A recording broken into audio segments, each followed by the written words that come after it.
नमस्कार विद्यार्थी मित्रांनो, मी विशाखा सावंत एस एज्युकेशन चॅनलमध्ये आपलं स्वागत आहे। आज आपण मॅथ्स किंवा गणित याचा पुढचा टॉपिकचा अभ्यास करणार आहोत। तो म्हणजे संख्यांचे प्रकार भाग 2। याच्यामध्ये समसंख्या, विषम संख्या, मूळ संख्या, जोडमूळ संख्या, सहमूळ संख्या, संयुक्त संख्या हे कन्सेप्ट अभ्यासणार आहोत आणि त्यावर आधारित गणितांचा त्याच्या पुढच्या व्हिडिओमध्ये आपण अभ्यास करणार आहोत। त्यामुळे पुढची जर गणित तुम्हाला व्यवस्थित स्पर्धा परीक्षेशी संबंधित कळायचे असतील किंवा समजून घ्यायचे असतील तर तुम्हाला हा टॉपिक पाहणे गरजेचे आहे, कारण त्यांचे कन्सेप्ट माहित असले तरच तुम्हाला पुढचा भाग कळणार आहे। त्यामुळे हा भाग स्किप न करता नक्की पहा। तर चालू करूया आपण संख्यांचे प्रकार। याच्यामध्ये पहिल्यांदा आपण समसंख्या आणि विषम संख्या हे दोन कन्सेप्ट अभ्यासणार आहोत। तर अतिशय सोपे कन्सेप्ट आहेत, काही अवघड नाही। बघा, 2 ने निशेष भाग जातो, त्यांना इकडच्या ज्या सर्व संख्या आहेत त्या समसंख्यांचे पॉइंट्स आहेत आणि इकडचे जे पॉइंट्स आहेत ते विषम संख्यांचे पॉइंट्स आहेत, हे लक्षात ठेवा। पहिला पॉइंट आहे 2 ने निशेष भाग जातो त्या समसंख्या असतात आणि इकडचा पहिला पॉइंट काय आहे, 2 ने निशेष भाग जात नाही त्या विषम संख्या असतात। आता निशेष भाग जात नाही म्हणजे पूर्ण भाग जात नाही। जसं बघा 12 ही संख्या आहे, तर 12 ला 2 ने भाग पूर्ण जातो, बेसक 12। मात्र तेच 13 ही संख्या आहे, तर 13 ला पूर्ण भाग जाणार नाही, त्याचं पॉइंट मध्ये उत्तर येईल, बरोबर आहे। मग ज्या संख्यांना 2 ने पूर्ण भाग जात नाही त्या संख्या विषम संख्या असतात आणि ज्यांना 2 ने पूर्ण भाग जातो त्या समसंख्या असतात। हा त्यातला पहिला पॉइंट आहे। पुढचं बघा, या समसंख्यांच्या एकक स्थानी 0, 2, 4, 6, 8 हे अंक असतात। एकक स्थान हा आपण स्थानिक संख्या याच्यामध्ये बघणार आहोत, परंतु ज्या विद्यार्थ्यांना एकक स्थान हा कन्सेप्ट कळत नसेल तर त्यांनी साधं पॉइंट काय लक्षात ठेवायचं की ज्या संख्यांच्या शेवटी 0, 2, 4, 6, 8 असे अंक येतात। फॉर एक्झाम्पल जसं 12 असेल, 14 असेल, 220 असेल, 228 असेल, 486 असेल, तर लक्षात घ्या इथं शेवटचा अंक काय आहे, 2 आहे, इथं 4 आहे, इथं 0 आहे, इथं 8 आहे, इथं 6 आहे। मग ज्या संख्यांचा शेवटचा अंक 0, 2, 4, 6, 8 असा असतो त्या संख्यांना 2 ने पूर्ण भाग जातो आणि अशा संख्या काय असतात, समसंख्या असतात। हा त्या पॉइंटचा अर्थ आहे। तर त्याच्या बरोबर विरुद्ध जाऊन काय आहे, एकक स्थानी म्हणजे शेवटी 1, 3, 5, 7, 9 असे अंक असतात, अशा संख्या विषम संख्या असतात। म्हणजे कसं, जसं 13 असेल, 15 असेल, 17 असेल, 25 असेल, 227 असेल, तर लक्षात घ्या इथं शेवटचा अंक काय, 3, 5, 7, 25, 27 अशा पद्धतीने ज्या संख्यांचा शेवटचा अंक 1, 3, 5, 7, 9 असा असतो त्या काय असतात, विषम संख्या असतात। आता ह्यातला पुढचा पॉइंट बघा, 2 क्रमवार समसंख्यांमध्ये 2चा फरक असतो आणि इथं बघा 2 क्रमवार विषम संख्यांमध्ये 2चा फरक असतो। म्हणजे हा ह्यातला सेम पॉइंट आहे, काय आहे की 2 क्रमवार समसंख्या असू देत किंवा 2 क्रमवार विषम संख्या असू देत, त्याच्यामध्ये 2चा फरक असतो, मात्र क्रमवार पाहिजेत त्या। जसं 10 ही समसंख्या आहे, 10 नंतर येणारी समसंख्या आहे 12, 12 नंतर येणारी समसंख्या आहे 14, 14 नंतर येणारी समसंख्या आहे 16। आता ह्या दोन संख्यामधला फरक जर आपण बघितला तर तो 2चा आहे, लक्षात घ्या। म्हणजे ह्या क्रमवार येणाऱ्या कशा संख्या आहेत, समसंख्या आहेत। त्याच्याच उलट आपण पुढचं जाऊया, 10 नंतर 11 ही विषम संख्या येते, तर 12 नंतर 13 ही विषम संख्या येते, 14 नंतर 15 ही विषम संख्या येते आणि 16 नंतर 17 ही विषम संख्या येते। मग ह्या समसंख्यांच्या नंतर येणाऱ्या ह्या ज्या संख्या आहेत ह्या विषम संख्या आहेत। मग 11 आणि 13 मध्ये 2चा फरक आहे, 13 आणि 15 मध्ये 2चा फरक आहे, 15 आणि 17 मध्ये 2चा फरक आहे। ह्या काय आहेत, विषम संख्या आहेत। अशा पद्धतीने मित्रांनो क्रमवार ह्या संख्या कशा असल्या पाहिजेत, क्रमवार सम आणि विषम संख्या यांच्यामध्ये 2चा फरक असतो, हा त्यांच्यामध्ये असणारा सेम पॉइंट आहे. मग ते सम असू देत किंवा विषम असू देत. आता पुढचं पॉइंट लक्षात घ्या. 2 क्रमवार समसंख्यांचा मसावी 2 असतो.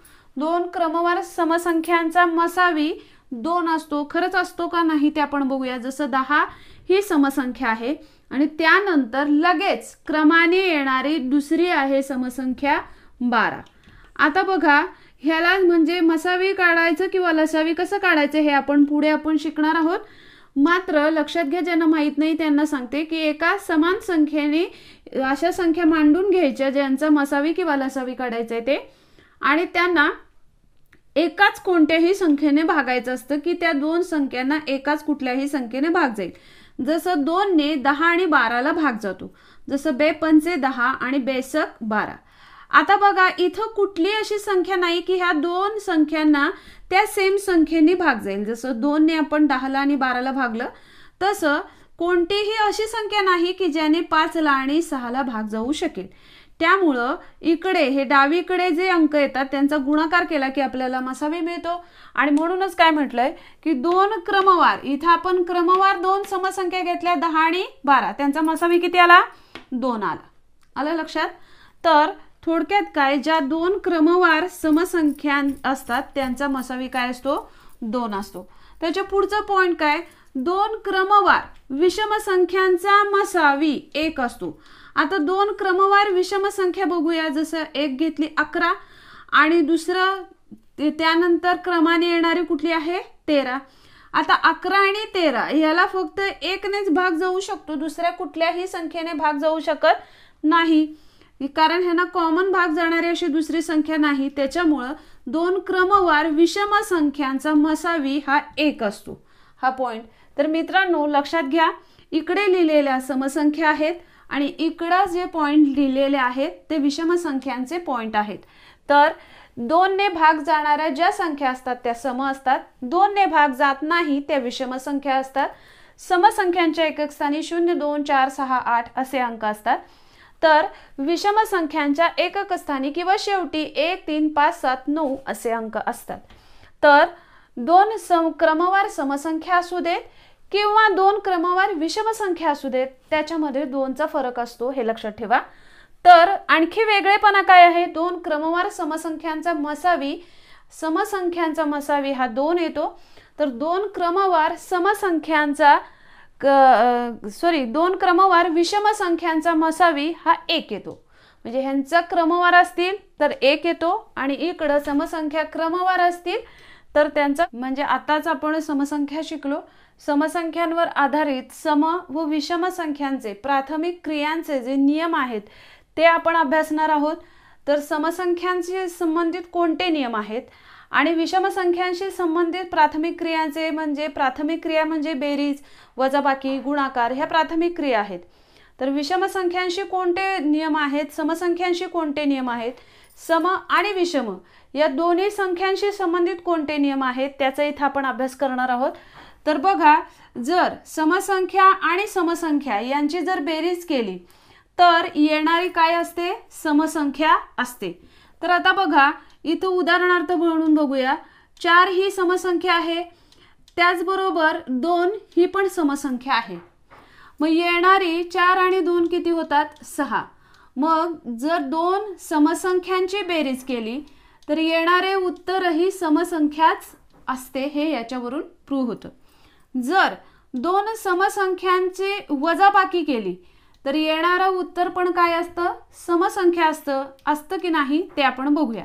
जसं 4 आहे, 4 वजा 2 केलं तर येणारं उत्तर, 4तून 2 गेले तर उरतात काय? 2. म्हणजे येणारं उत्तर काय आहे?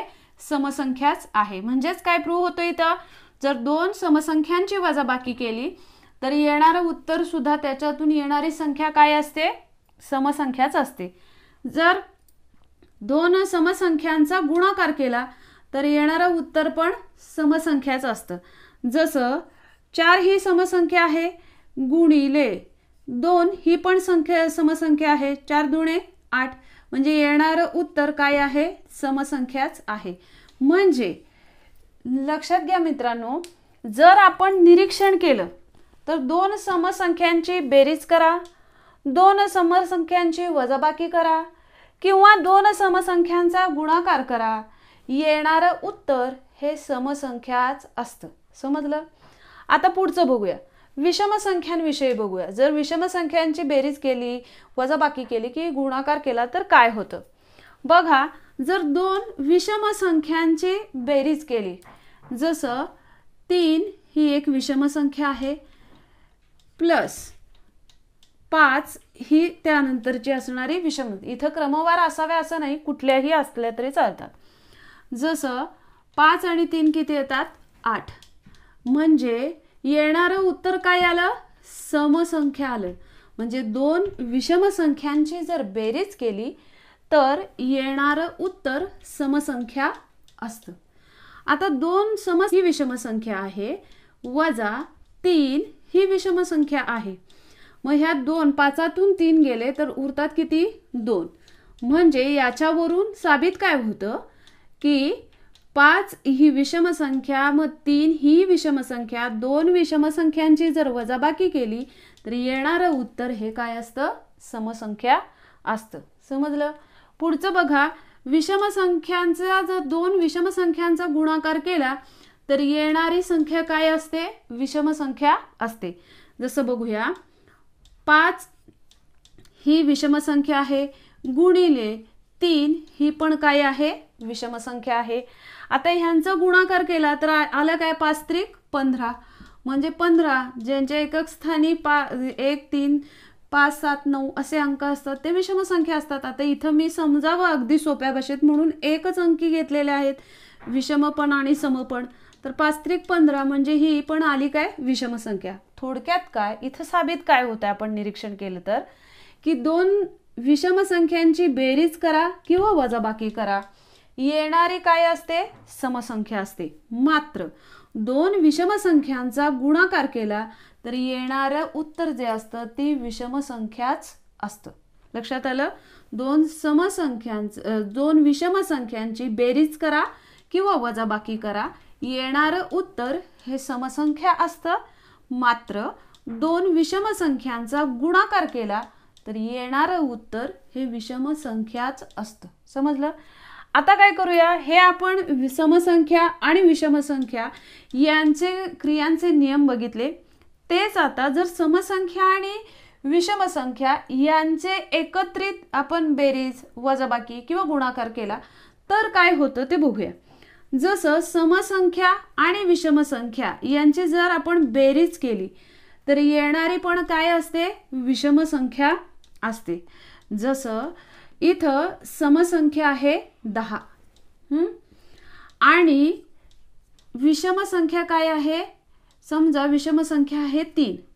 आता ही समसंख्या आहे आणि ही विषम संख्या आहे, यांची बेरीज केली तर आली किती, 13. म्हणजे येणारी काय आहे, विषम संख्या आहे.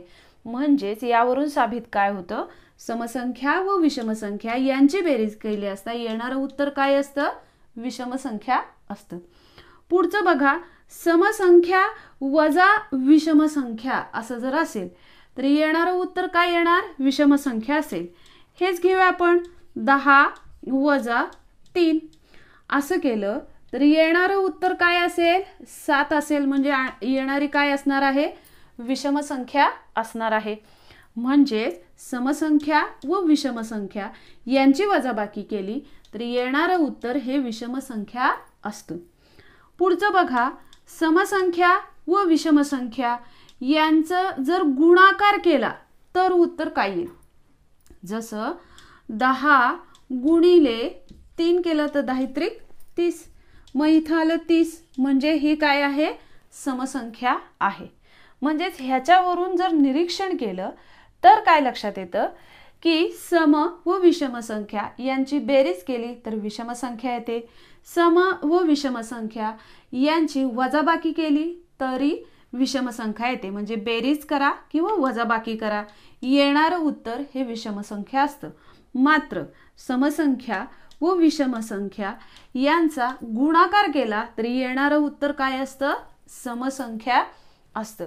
मित्रांनो लक्षात घ्या, यावरून तुम्हाला समसंख्या म्हणजे काय, विषम संख्या म्हणजे काय आणि बेरीज, वजाबाकी आणि गुणाकार या ज्या प्राथमिक क्रिया आहेत त्या प्राथमिक क्रिया जर सम आणि विषम संख्यांवर केल्या तर येणारं उत्तर काय असतं याची क्लॅरिटी तुम्हाला आली असेल। याविषयी काही शंका असतील तर तुम्ही मला कमेंट बॉक्समध्ये कमेंट करून कळवू शकता। आता आपण मूळ संख्या हा कन्सेप्ट अभ्यासणार आहोत।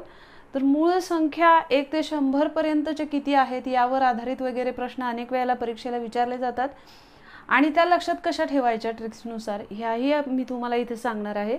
मूळ संख्या म्हणजे मुळात काय की ज्या संख्येला त्याच संख्येने स्वतः भाग जातो, शिवाय 1 ने भाग जातो, अशा ज्या संख्या असतात त्यांना मूळ संख्या असं म्हणतात। म्हणजे जसं 2 ही मूळ संख्या आहे, आता ह्या 2 ला एक तर 1 ने किंवा त्याच 2 नीच भाग जाऊ शकतो, इतर कोणत्याही संख्येने भाग जात नाही आणि अशा ज्या संख्या असतात त्यांनाच काय म्हणतात, मूळ संख्या असं म्हणतात। आता बघा ह्याची व्याख्या इथं पाहिजे म्हणून लिहिली आहे, ज्या संख्येला 1 आणि त्याच संख्येने भाग जातो त्याला मूळ संख्या असं म्हणतात। काही महत्त्वाचे पॉइंट्स आहेत, आपण मूळ संख्या नक्की कोणत्या आहे ते पुढे बघणार आहोत, मात्र महत्त्वाचे काही पॉइंट्स आहेत जे लक्षात ठेवणं गरजेचं आहे। ते कोणते आहेत ते बघूया। जसं 0 आणि 1 ही मूळ संख्या नाही हे लक्षात ठेवा, योग्य अयोग्य विधानासाठी अनेक वेळेला विचारतात। तर सर्वात पहिली आद्य मूळ संख्या कुठली आहे, 2 आहे। एकमेव सम असणारी मूळ संख्या ही पण काय आहे, 2च आहे, कारण बाकी सर्व ज्या मूळ संख्या आहेत ते विषम आहेत आणि केवळ एकमेव फक्त 2 हीच समसंख्या आहे। पुढचं बघा, 1 ते 100 पर्यंत एकूण मूळ संख्या आहेत 25 आणि 1 ते 50 पर्यंत मूळ संख्या आहेत 15। आता बघूया आपण इकडे की नक्की मूळ संख्या येतात किती 1 ते 100 मध्ये आणि त्या कोणत्या आहेत। जसं बघा 1 ते 10 यामध्ये 4 मूळ संख्या येतात, म्हणजे एकूण मूळ संख्या किती येतात ते मी इथं गोलामध्ये लिहिते। म्हणजे 1 ते 10 मध्ये 4 मूळ संख्या येतात। मग 4 मूळ संख्या कोणत्या, 2, 3, 5, 7 ह्या 1 ते 10 मध्ये येणाऱ्या 4 मूळ संख्या आहेत, त्यांना इतर कोणत्याही संख्येने भाग जात नाही। तर 11 ते 20 मध्ये पण 4च मूळ संख्या येतात। 11 ते 20 मध्ये पण 4 मूळ संख्या येतात। 11, 13, 17, 19 या 4 मूळ संख्या 11 ते 20 मध्ये येतात। तर 21 ते 30 मध्ये 2 मूळ संख्या येतात, कुठल्या, 23 आणि 29 या 2 मूळ संख्या येतात ज्यांना इतर कोणत्याही संख्येने भाग जात नाही। 31 ते 40 मध्ये पण 2 मूळ संख्या येतात, 31 आणि 37 हे पाठ करणं गरजेचं आहे। आणि 41 ते 50 यामध्ये 3 मूळ संख्या येतात, 41, 43 आणि 47। तर 51 ते 60 मध्ये 2 मूळ संख्या येतात, 53 आणि 59 ह्या 2 मूळ संख्या येतात। तर 61 ते 70 मध्ये 2 मूळ संख्या येतात, कुठल्या, 61 आणि 67। तर 71 ते 80 मध्ये 3 मूळ संख्या येतात, कुठल्या, 71, 73, 79। 81 ते 90 यामध्ये 2 मूळ संख्या येतात, कोणत्या आहेत, 83 आणि 89। तर 90 ते 100 मध्ये एकच मूळ संख्या येते, कुठली, 97। आता हे जे गोल मध्ये लिहिलेले आहेत, वर्तुळामध्ये लिहिलेले आहेत, त्या विशिष्ट संख्या गटामध्ये किती संख्या येतात हे लिहिलेलं आहे। हे लक्षात ठेवणं का गरजेचं आहे, तर याच्यावरून आपल्याला 1 ते 10 मध्ये किती, 11 ते 20 मध्ये किती, 21 ते 30 मध्ये किती संख्या येतात हे लक्षात येईल।